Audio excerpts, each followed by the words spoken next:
오늘 아침을 여는 말씀은 예레미야 48장 26절의 말씀입니다. 모압으로 취하게 할지어다. 이는 그가 여호와에 대하여 교만함이라. 그가 그 토한 것에서 뒹굼으로 조롱거리가 되리로다. 할렐루야. 오늘 말씀을 통해서 주님의 뜻을 깨닫는 지혜와 기도의 응답을 누리는 은총이 우리 모두에게 넘치게 될 줄로 믿습니다.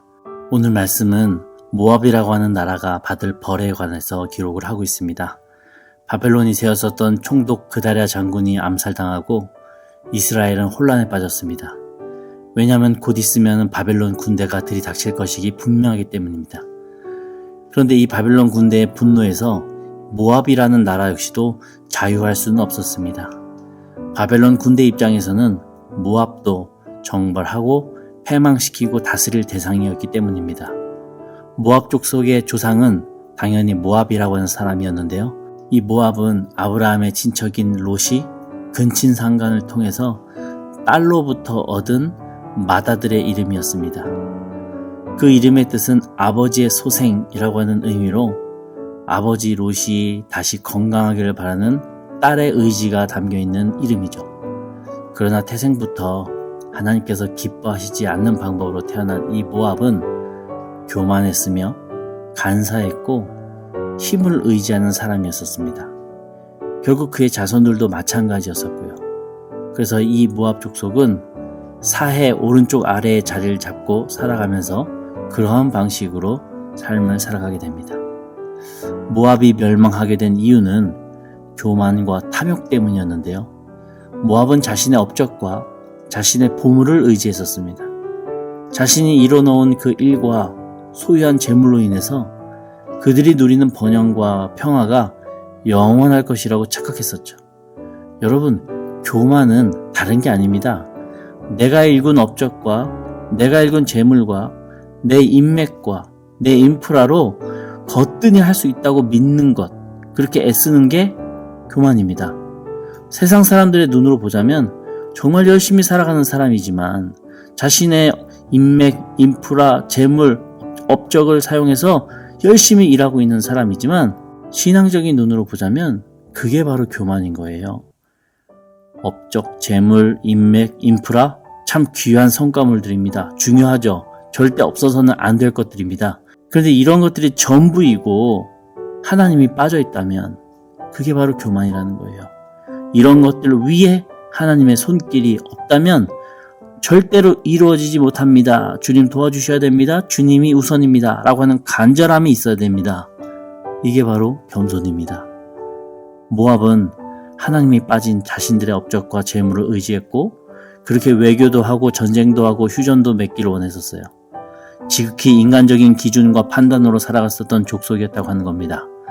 그러나 결국 바벨론의 군대라고 하는 큰 파도 앞에서 인간적인 외교나 휴전과도 같은 그 방법은 전혀 먹혀들지 않았고 그대로 쓸려서 그대로 망해버렸다고 합니다. 약육강식의 세계 속에서 볼 수 있는 지극히 일반적인 모습인데요. 그러나 하나님의 손이 움직이시면 주님은 우리가 생각하지도 못했던 방법으로 이 약육강식의 법칙을 넘어서는 은혜의 법칙을 적용하시는 분이라는 것을 우리는 기억을 해야 됩니다. 하나님께서 그 은혜의 법칙을 적용하시면 바벨론 왕의 마음을 움직이셔서 저 집채만한 파도 같은 바벨론 군대를 멈추실 수도 있는 분이시고 되돌아갈 수 있게도 하시는 분이십니다. 그러니 하나님 없이 또는 전혀 하나님을 고려하지 않고 내 인생의 앞길을 계획하려고 하지 맙시다. 그게 자연스럽게 교만으로 이어지기 때문입니다. 잠언 16장 18절에 교만은 패망의 선봉이요 거만한 마음은 넘어짐의 앞잡이니라 라고 기록을 합니다. 부디 매사에 하나님을 대장으로 삼으셔서 무슨 일을 계획하실 때라도 하나님의 능력을 가장 큰 능력으로 믿으며 계획하시고 일상 속에서 나의 업적과 인맥을 자랑스러워하는 것이 아니라 이 모든 것이 하나님의 업적이고 하나님의 손길로 인해서 될 수 있었음을 내 마음으로 진심으로 믿는 이런 겸손한 주님의 아들, 딸들 되시기를 주님의 이름으로 간절히 축원합니다. 그러잖아요. 하나님의 능력이 일어나기 시작합니다. 그럴 때 하나님께서 우리는 생각하지도 못했던 주님의 방법과 주님의 때에 주님의 일을 이루어 가신다라고 하는 것이죠. 그게 바로 겸손한 사람이 하나님께 누리는 축복입니다. 또한 이 모압 족속은 그모스라는 전쟁의 신을 섬기고 있었습니다. 바벨론과의 전쟁의 위기 상황에는 이 우상 숭배가 더 극심했는데요. 심지어 자신들의 자녀를 번제물로 바치기까지 했었습니다. 마치 우상 몰렉과도 똑같죠. 교만과 탐욕이 모압 사람들의 눈을 가리고 여태까지 본인들이 싸웠던 것들이 무너질까 두려워 자신들의 자녀까지도 죽이는 이런 잘못된 판단을 하게 된다는 것입니다. 왜요? 물질과 우상이 결국 그들의 눈을 가렸기 때문입니다. 교만은 모압을 도덕윤리적으로 타락하게 만들었고 잘못된 길로 가게끔 인도했습니다. 결국 모압은 바벨론에게 부분적인 파멸을 당하는 것이 아니라 완전히 나라 자체가 괴멸당하게 됩니다. 그래서 모압이 황폐해지자 모압을 선망했었던 주변의 작은 나라들이 17절에 어찌하여 강한 막대기 같았던 아름다운 지팡이 같았던 모압이 부러졌는가 라고 하며 탄식하기도 했었습니다. 여러분, 세상적인 영광은 먼지와도 같습니다. 올라가면 이내 시기와 질투의 표적이 돼서 곧 다시 내려와야 하는 것이 우리의 삶 아닙니까?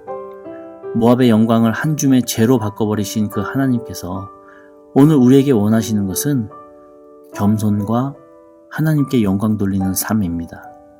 모압에 하지 못했었던 그 겸손과 하나님께 영광 돌리는 삶을 우리는 기억해야 됩니다.